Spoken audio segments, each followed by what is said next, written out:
بڑی حویلی میں مکمل خاموشی کا راج تھا۔ تمام ملازمین جا چکے تھے، جبکہ گھر کے مکین بھی اپنی اپنی مصروفیت میں گم تھے۔ کوئی گھر سے باہر تھا تو کوئی اپنے کمرے میں۔ درست وقت اس وقت گھر میں تھا۔ حیرت کی بات یہ تھی، وہ اوپر سے کمرے کی طرف بڑھنے لگی۔ نہ چاہتے ہوئے بھی اسے اس کے پاس جانا تھا۔ وقت ایسا تھا کہ چاہت کا زندگی سے عمل دخل نکل گیا تھا۔ اب وہ جس کی ملازمت تھی، چاہت اس کی تھی۔ 3 دن بعد تھی، وہ اس سے تھک چکی تھی۔ کوئی موقع وہ اسے زج کرنے کا نہیں چھوڑتا تھا۔ وہ گھر سے باہر آتا تبھی کچھ سکون میسر ہوتا۔ اس کے کمرے کے دروازے کے سامنے رک کر اس نے گہرا سانس کھینچا۔ یہ بات تو طے تھی کہ اب وہ اسے ڈرے گی نہیں، مگر اس بات پہ کتنا اس کا دل عمل کرتا ہے وہ نہیں جانتی تھی۔ نازک انگلیوں سے دروازے پر دستک دی تو اندر سے بہت مدھم آواز میں جواب آیا تھا۔ اسے کان لگا کر سننا پڑا۔ وہ اندر داخل ہوئی تو کمرے کا منظر دیکھ کر سارے ارادے دھرے کے دھرے رہ گئے اور وجود کی کپکپاہٹ بڑھتی چلی گئی۔ اس نے دونوں مٹھیوں میں چادر کو سختی سے جکڑا، جیسے وہ اس کی محافظ ہو۔ مدھم روشنی اور ناگوار بدبو پورے کمرے میں پھیلی ہوئی تھی، جبکہ وہ خود بکھرا بکھرا سا کارپیٹ پر صوفے سے ٹیک لگائے بیٹھا تھا۔ رف ٹراؤزر شرٹ میں ماتھے پر پھیلے بالوں کو ایسے ہی چھوڑے وہ بڑے مگن انداز میں کبھی سگریٹ کی گچھ لیتا تو کبھی دوسرے ہاتھ میں تھامے گلاس سے شراب کے گھونٹ بھرتا۔ آپش کو نہ جانے کیوں رونا آیا۔ بڑی بڑی آنکھوں میں آنسو بھر گئے تھے۔ وہ سر جھکا کر کھڑی ہو گئی۔ درید کو اس کی خوب موجودگی کا احساس ہوا تو سرخ نگاہوں کو کھول کر اس نے اس کے حسینہ کے ڈھکے چھپے سراپے پہ گہری نظر سے وار کیا۔ کمرے میں نامعلوم سی خاموشی پھیل گئی۔ وہ اس کو گھورے جا رہا تھا، جبکہ وہ سر جھکائے کانپ رہی تھی۔ وجود میں اس کی نگاہیں گڑتی محسوس ہوئی۔ کم ہیئر، وہ بالآخر وہ لڑکھڑاتے ہوئے لہجے میں بولا۔ آپش کا دل کیا وہیں سے بھاگ جائے، مگر وہ اس کے حکم کے مطابق اس کے نزدیک چلی گئی۔ آئس ڈال کر گلاس ریڈی کرو۔ سگریٹ کا گہرا گشت لیتے ہوئے سکون سے بولا تو آپش 2 قدم ڈر کر دور ہوئی۔ وہ یہ گناہ کبھی نہیں کر سکتی تھی۔ درید نے مسکرا کر اسے ٹھٹکنا دیکھا۔ اف، یہ معصومیت لوٹ کر لے گئی۔ دل پہ ہاتھ رکھ کر وہ خمار آلود لہجے میں بولا، جبکہ آپش پیچھے قدم اٹھانے لگی۔ وہ کیسے بھول گئی تھی اس شخص سے وہ کبھی کسی ٹھیک کام کی امید نہیں رکھ سکتی تھی۔ خبردار، سخت لہجے نے جیسے آپش کے پاؤں میں بیڑیاں ڈال دی۔ جو کام کہہ رہا ہوں وہ کرو۔ بار بار یاد دلانا پڑتا ہے کہ تم کوئی میری محبوبہ نہیں ہو جو یہ ناز برداشت کرو۔ ملازمہ ہو تو اپنے انداز بھی ملازموں والے رکھو۔ وہ ٹھیک ہی تو کہہ رہا تھا، وہ ملازمہ تھی، مگر وہ کیسے اس ناپاک چیز کو چھوئے۔ وہ رو دینے کو تھی، مگر وہ اب بھی اس سے گھور رہا تھا۔ پل میں کچھ تو پل میں کچھ تھا وہ شخص۔ بالآخر اتفاق کا ورد کرتے ہوئے اس کے کچھ فاصلے پر بیٹھ گئے، جبکہ درید شوق سے اس کے نازک ہاتھوں کی لرزش دیکھ رہا تھا۔ گلاس میں آئس ڈال کر اس نے چادر کے آخری نوک سے شراب کی بوتل اٹھائی تو درید کا بے ساختہ کہکواں کمرے کی فضا کو معطر کر گیا، جبکہ آپش کی بے نام سسکی اس کے کہکمے میں دب گئی۔ گلاس میں وہ مشروب بھر کر وہ دور ہو گئی، جبکہ وہ مسکرا کر نفی میں سر ہلانے لگا۔ ہمارے ہاتھ میں ہونا تھا تیرے ہاتھوں کو، ہمارے ہاتھ میں یہ کیسے آ گئی؟ سگریٹ کو اسے دیکھتے ہوئے بے پرواہی سے بولا، شراب۔ گلاس کو لبوں سے لگاتے ہوئے پھر سے سوالیہ نظروں سے اسے دیکھنے لگا، جبکہ وہ بے بس سی اسے دیکھی گئی۔ نہ چھوڑ اس قدر آزاد اپنی آنکھوں کو، یہ کام تجھے کسی غلام کا کر دے گا۔ اس کی نگاہوں کو خود پہ مرکوز دیکھ کر وہ پھر سے شاعرانہ لہجے میں بولا۔ آپش آنسو صاف کر کے اٹھنے لگی کہ وہ پھر سے اسے روک گیا۔ وہاں اس ڈراس میں سگریٹ ہے اور انجیکشن بھی ہے، لاؤ بھی دو مجھے لا کے۔ وہ پھر سے اس کی سنجیدگی سے بولا، جبکہ اس کی ہمت جواب دے گئی تھی۔ ہم آپ یہ چاہتے ہیں ہم ان گناہوں پر آپ کا ساتھ دیں؟ جانتے کتنا بڑا گناہ ہے، اور اس ناپاک چیز کو ہاتھ لگوا کر آپ نے ہمیں بھی گناہ گار کروا دیا ہے۔ ایکسکیوز می، آپ سے لیکچر نہیں سننا، کام کرو، بیزار سا بولا، جبکہ وہ پلٹ گئی۔ کبھی نہیں، ہم جا رہے، اور آج کے بعد آپ اتنی رات کو ہمیں نہیں بلائیں گے، نہ ہم آئیں گے۔ یہ بات ہم آنٹی سے بھی کہہ دیں گے۔ کیا سمجھتے ہیں آپ، جب سے ہمارے تنگ کر کے رکھا ہوا ہے، ہماری مجبوری کا ناجائز فائدہ اٹھا رہے ہیں آپ۔ ہم بکواس بند کرو اپنی۔ اس سے پہلے وہ آگے بولتی، اس کی دھاڑ پر اس کے لب سل گئے۔ لڑکھڑاتے قدموں سے اٹھا اور اس کے بازو سے پکڑ کر خود کے قریب کھینچ لیا، جبکہ آپش تڑپ کر دور ہونے لگی، مگر اس کی گرفت اتنی بھی کمزور نہیں تھی۔ ابھی ناجائز فائدہ اٹھایا ہی کب ہے جو اتنا بڑبڑا رہی ہو؟ ہاں، اس کی خمدار پلکوں پہ زبردستی لب ٹکاتے ہوئے نشے کی کیفیت میں بولا، جبکہ آپش کی جان ہوا ہونے لگی۔ دور ہٹے ہم سے، کیا کر رہے ہیں آپ؟ چپ۔ ہاتھ گھما کر اس کے چہرے پہ انگلی کے نشان چڑھتے ہوئے درید کے وجود کو خود بھی جھٹکا لگا تھا، جبکہ آپش اس کے تھپڑ پر سن سی رہ گئے۔ شاید ہی کبھی اس پر کسی نے ہاتھ اٹھایا تھا۔ لیکن اگلا لمحہ اسے مزید حیران کر گیا جب دريد نے اسپینس گلاس بیٹ کی ہتھی پر مار کر توڑا اور اسے اسی ہاتھ پر جا بجا کر ڈال دی جو اس پر اٹھا تھا۔ وہ سکون سے بہتے خون کو دیکھ رہا تھا جبکہ آپش کی چیخ نکل گئی۔ وہ پاگل تھا، ہاں وہ پاگل شخص تھا۔ اس کا دل کام کیا، اس کی طرف دیکھے بغیر اس نے باہر کی طرف دوڑ لگا دی۔ وہ اسے جنونی شخص کے ساتھ پل بھر کے لیے بھی نہیں ٹک سکتی تھی۔ الٹی سیدھی ہاتھ پر پٹی باندھ کر وہ خون روکنے میں کامیاب ہو گیا تھا۔ درد چبھن تو ضرور ہوئی تھی مگر دیر نہ رہ سکی اور جلدی وہ بستر پہ گر کر نیند کی وادیوں میں اتر گیا۔ نشے کی زیادتی نے ہاتھ کی تکلیف کو بالکل ختم کر دیا تھا۔ شگفتہ بیگم اس کے شام ڈھلنے پر بھی نہ اٹھنے پر پریشان سے اس کے کمرے میں آئے۔ آج آپش بھی نہیں آئی تھی، اس کی بھی طبیعت ٹھیک نہیں تھی، تبھی انہوں نے بھی اسے فورس نہیں کیا تھا۔ دروازہ کھول کر اندر داخل ہوئے تو ہمیشہ کی طرح بیڈ پر اوندھا لیٹا تھا مگر کارپیٹ پر خون کے دھبے دیکھ کر انہوں نے دل کو تھام لیا اور جب اس کے زخمی ہاتھ پر نظر پڑی جسے اس نے اپنی شرٹ سے باندھا ہوا تھا تو ان کا کلیجہ منہ کو آیا۔ شرٹ بالکل سرخ ہو گئی تھی۔ دريد میری جان یہ چوٹ، یا اللہ! وہ اس کے ہاتھ کے زخم کو دیکھ کر گھبرائیں جبکہ وہ مندی مندی آنکھوں سے انہیں دیکھ رہا تھا۔ ان کی آنکھوں میں آنسو دیکھ کر اس کی آنکھیں پوری کھل گئیں جبکہ ان کے آنسو کی وجہ دیکھ کر وہ گہرا سانس لے کر رہ گیا۔ ماں یار اتنی سی باتوں پر نہیں روتے، وہ سکون سے بولا، تکیوں سے ٹیک لگا کر بیٹھ گیا۔ ہاں آپ کی طرح ہی ہو جائیں یہاں سب بے حس بے جان۔ وہ غصے سے بولی تو وہ مسکرا دیا، نہیں میرا جیسا پیس ایک ہی بہت ہے۔ وہ ہنستا ہوا انہیں بہت پیارا لگا تھا مگر اس کا زخم کافی گہرا تھا۔ تبھی انہوں نے ڈاکٹر کو فون کیا اور پھر کچھ ہی دیر میں سب کو اس کے ہاتھ کے کٹنے کا پتہ چل گیا۔ ڈاکٹر نے اس کے ہاتھ کی ڈریسنگ کر دی تھی اور ریسٹ کا کہہ کر اور یہ بات سنتے ہی ماں نے اسے بستر سے اٹھنے نہیں دیا جبکہ وہ جھنجھلا گیا، میں کوئی مماس بوائے نہیں ہوں جو آپ مجھے ایسا ٹریٹ کر رہی ہیں، یا آپ چپ کر کے بیٹھے رہیے۔ ملازمت سے اس کا کمرہ صاف کرواتے انہوں نے جھڑکا تو وہ ان کو دیکھ کر رہ گیا، پھر کسی خیال کے تحت پوچھا، میری ملازمہ کہاں ہے جو یہ صفائی کر رہی ہے؟ واپس ہاں اس بچی کی طبیعت ٹھیک نہیں ہے اس لیے وہ آج نہیں آئی، انہوں نے مصروف سے انداز میں اطلاع دی جبکہ اس نے بیک گراؤنڈ سے ٹیک لگا کر آنکھیں موند لی، اتنی نازک مزاجی اچھی نہیں سرکار، ابھی تو امتحان شروع ہوا ہے، ابھی تو اور بھی سختیاں برداشت کرنی ہے، 2 سال کا زہر ایسے نہیں ختم ہوگا۔ طبیعت کچھ بحال ہوئی تو وہ لان میں آ گئے۔ بلاج سو رہا تھا جبکہ ماروخ بھی بلاج کا ساتھ دے رہی تھی۔ دونوں کو ساتھ سوتا دیکھ کر وہ تازی ہوا کے فضا کے لیے لان میں آ گئے۔ ڈھلتی شام خاصی خوبصورت لگ رہی تھی۔ لان میں کوئی بھی نہیں تھا اور ویسے بھی بڑی حویلی میں افراد تو بہت تھے مگر اپنی اپنی زندگیوں میں مگن۔ مصروف زمانے کے ساتھ دوڑتے لوگ گھر کے اندر کی زندگی بھولے ہوئے تھے۔ وہ لان کی نرم گھاس پر ننگے پاؤں چلنے لگی۔ لان خاصا بڑا خوبصورت تھا۔ ان کی ایسی اور بڑی حویلی دونوں کے بیچ میں یہ لان اس حویلی کو مزید خوبصورت بنا رہا تھا۔ وہ چلتے چلتے لان کے کنارے پہ پہنچ گئے جہاں مالی بابا کا کوارٹر تھا۔ وہاں پنجرے میں کبوتر، خرگوش، چوزے الگ الگ پنجروں میں بند تھے۔ خرگوشوں میں اس کی جان بستی تھی۔ اس کے اپنے خرگوش تو وہ پڑوس میں ماروخ کے دوست کو دے آئی تھی۔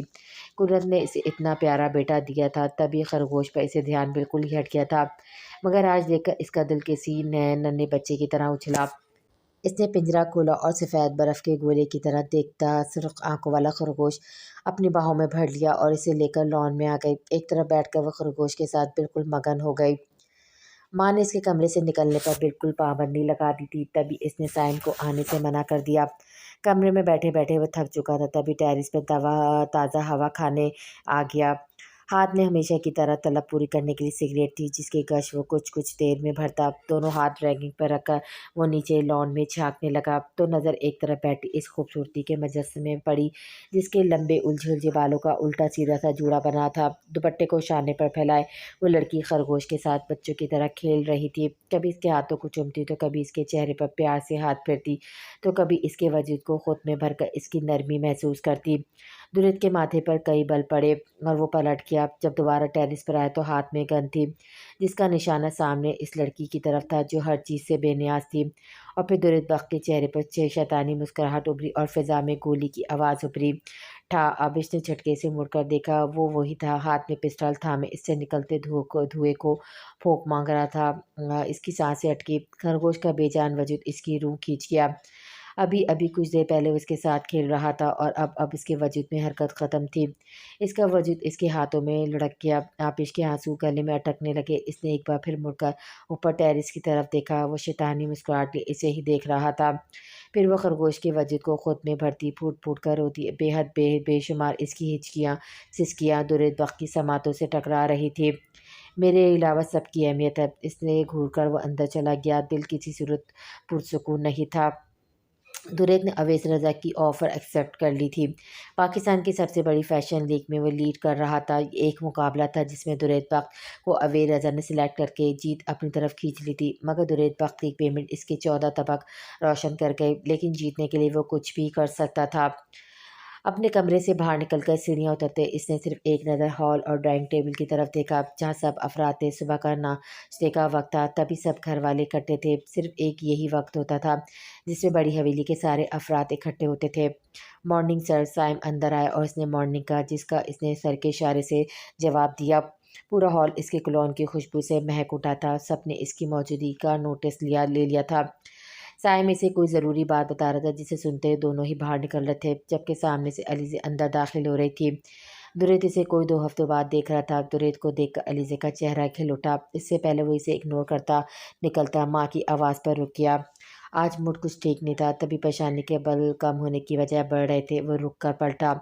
میری جان، ناشتہ کر کے جانا، انہوں نے پیار سے کہا۔ وہ انکار کر دیتا اگر دماغ میں آپش کا خیال کلک نہ کرتا۔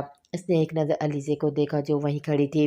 تم جاؤ، میں آتا ہوں۔ سائم کو باہر جانے کا کہہ کر وہ ڈائننگ کی طرف آیا جہاں سب خاموشی سے ناشتہ کر رہے تھے۔ اس کا موڈ سخت خراب تھا، تبھی اس کا ناشتہ ٹیبل پر لگانے سے اس نے ماں کو روکا اور کچن میں آ گیا جہاں وہ سفید چادر میں خود کو چھپائے آملیٹ بنا رہی تھی۔ بیٹے، آپ سب کے ساتھ ناشتہ کریں، ماں نے کہا تو اس کے سفید ہاتھ کی حرکت کو دیکھتے ہوئے انکار کر گیا۔ میں یہی کر لوں گا، سنجیدگی سے کہا تو شگفتہ بیگم مزید نہیں بولی۔ وہ ناشتہ کر رہا تھا، یہی بہت تھا۔ راحت صاحب کی پکار پر شگفتہ بیگم باہر چلی گئیں، جبکہ وہ آپش کے نزدیک آ گیا اور اس کے پیچھے ایسے کھڑا ہوا کہ اس کا نازک وجود تقریباً مکمل چھپ گیا۔ آپش کی سانس رک سی گئی اور اس بے شخص کی صورت نہیں دیکھنا چاہتی تھی، مگر وہ اس کا پیچھا چھوڑ ہی نہیں رہا تھا۔ دریت نے اس کے سفید ہاتھ کو مضبوطی سے اپنے ہاتھ میں دبایا اور بریڈ کا سلائس اپنے اور اس کے ہاتھ کی مدد سے اٹھا کر منہ میں لے لیا۔ آپش کی انگلیوں کی لرزش اس نے اپنے لبوں پر محسوس ہوئی، مگر اس پر رحم تو دریت بخت کو نہیں آنا تھا۔ آپش اپنا ہاتھ کھینچنے لگی، مگر وہ رفتہ رفتہ آرام سے اس کے ہاتھ سے ناشتہ کرتا رہا، جان بوجھ کر اس کی انگلیوں کو لبوں سے چھوتا۔ آپش کا دل بری طرح دھڑک رہا تھا۔ اس کا بس نہیں چلا تھا، جو ہاتھ وہ بار بار تھامتا ہے اسے ہی کاٹ دے۔ اسی طرح پردے میں رہنا۔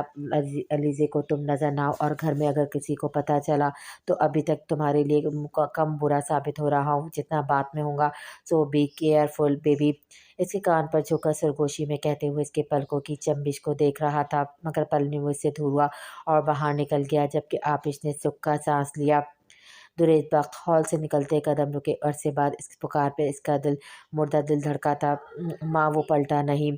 اگر تمہارے پاس ٹائم ہے تو تھوڑی دیر بات ہو سکتی ہے، تازہ جاننے کا۔ تو سب نے انہی کی طرف دیکھا۔ راحت صاحب سمیت وہاں موجود سب کو ہی ناگوار گزرا تھا۔ وہ پلٹ کر ان کے نزدیک آ گیا۔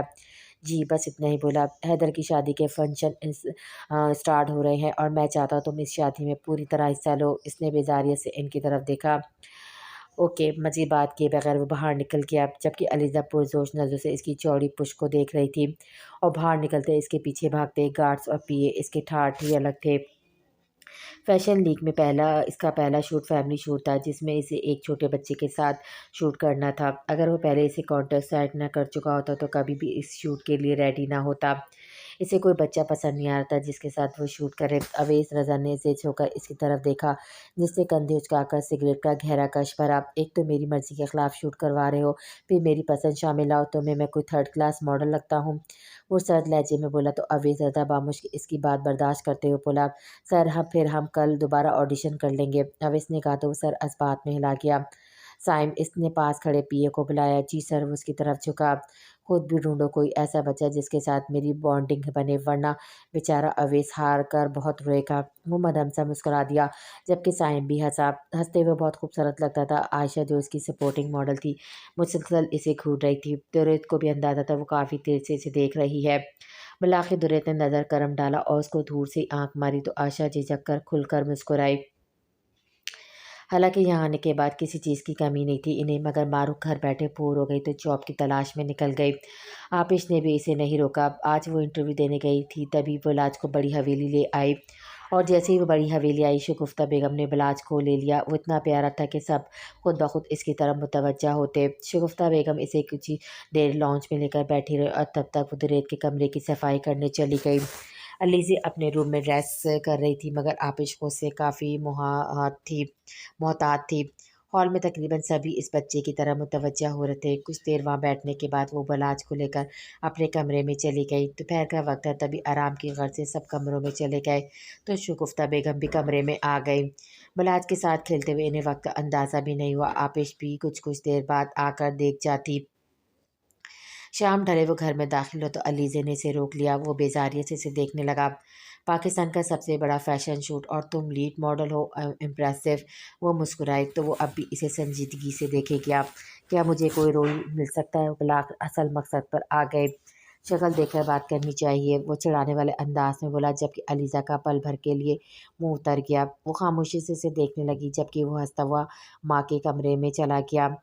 دروازہ کھولتے اس نے بیڈ کی طرف دیکھا جہاں ماں کے ساتھ ایک بچہ بھی تھا جس کے ساتھ ماں بڑے مگن انداز میں کھیل رہی تھی۔ ماں نے اس نے پکارا تو ماں نے اس کی طرف دیکھا۔ آؤ میری جان، انہوں نے اسے پاس بلا لیا اور بلاج کو گود میں اٹھا لیا۔ اس کی نظریں اس بچے پہ ٹک گئی۔ یہ اس نے سوالی نظروں سے پوچھا، یہ بلاج ہے، کتنا پیارا ہے نا؟ ماں نے اس کے پھولے ہوئے گالوں کو چومتے ہوئے کہا تو اس نے دل سے اقرار کیا، بچہ حقیقت میں بہت خوبصورت تھا۔ کس کا ہے یہ؟ گھر میں کوئی بچہ نہیں تھا۔ تبھی وہ تعجب سے پوچھنے لگا، ارے وہ بچی آپش ہے نا، اس کا بیٹا ہے بلاج، ماشاءاللہ بالکل ماں جیسا ہے۔ انہوں نے اس کا تعارف کروایا تو درید نے اس بچے پہ نفرت بھری نظر ڈالی۔ جاتے جاتے بھی حرامزادہ اپنا کام کر گیا۔ دل میں سوچ کر اس بچے کو گود میں اٹھانے کا ارادہ ترک کر دیا۔ ابھی وہ ماں کو کھانے کا کہتا کہ آپش کمرے میں داخل اور درید کو دیکھ کر حیران بھی ہوئی۔ پھر بلاج کو دیکھا، اس کا دل تیزی سے دھڑکا۔ درید نے بھی اس کی نظروں کے زاویے کو محسوس کیا اور پھر بس اس کے اندر کا شیطان جاگ گیا۔ اس نے بلاج کو گود میں اٹھایا جبکہ آپش کا دل رک گیا۔ وہ اسے چھین لینا چاہتی تھی۔ اس کا بیٹا بہت معصوم تھا جبکہ یہ شخص حد سے زیادہ خطرناک۔ اس کے بدلتے تاثرات درید کو مزید مزہ دینے لگیں۔ ہاں، فیشن لیک میں مجھے ایک بیبی کی ضرورت ہے، اینڈ میں بھی یہ بچہ بیسٹ رہے گا۔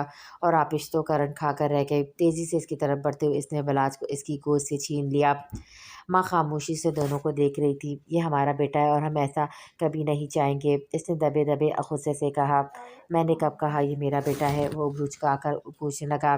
جبکہ اب آپ سب ٹٹا گئے، مگر جو میں سوچ چکا ہوں اس سے تم روک نہیں سکتی۔ چھپا کر رکھنا تھا نا اپنے محبوب کی نشانی کو؟ مسکرا کر کہہ کر وہ اس کی آنکھوں میں خوف اتارتا مزے سے دیکھتا باہر نکل گیا۔ کمرے کی نیم تاریکی میں صرف سلائٹ میرر ونڈو میں سے جھلکتی چاند کی روشنی جو اس کی صرف ٹانگوں کو روشن کر رہی تھی، جبکہ باقی آدھا وجود اس نیم اندھیرے میں تھا۔ دبی اس قالین پر وہ نشے کی حالت میں بیٹھا تھا۔ انجیکشن کی لذت پورے وجود کو سن کر گئی تھی۔ وہ اسی سے لطف اندوز ہو رہا تھا کہ کمرے کا دروازہ کھلا اور ایسا لگا جیسے دنیا کی تمام روشنیاں اسے اس اندھیرے سے کھینچنے کے لیے موجود ہو۔ وہی چہرہ جسے ہر پل، ہر گھڑی، ہر لمحہ اور اپنے پاس، اپنے ارد گرد محسوس کرنا چاہتا تھا۔ ہتھیاروں سے لیس دروازے پر اپنے حسن کی تمام روانیوں سمیت کھڑا تھا۔ لمبی وائٹ ستاروں سے مزین میکسی میں اتنی روشنی تھی کہ اس کی آنکھوں میں لگنے لگی تھی۔ اس کا چہرہ دھندلا سا لگ رہا تھا مگر اس بات کا اسے یقین تھا وہ آپش کے علاوہ کوئی اور نہیں ہی۔ ہیل کی ٹک ٹک کی آواز اس کی سماعتوں سے ٹکرائی اور پھر جیسے وہ آواز کمرے کے دبیز قالین میں دب گئی۔ آج اسے اپنے کمرے کا قالین سخت زہر لگا۔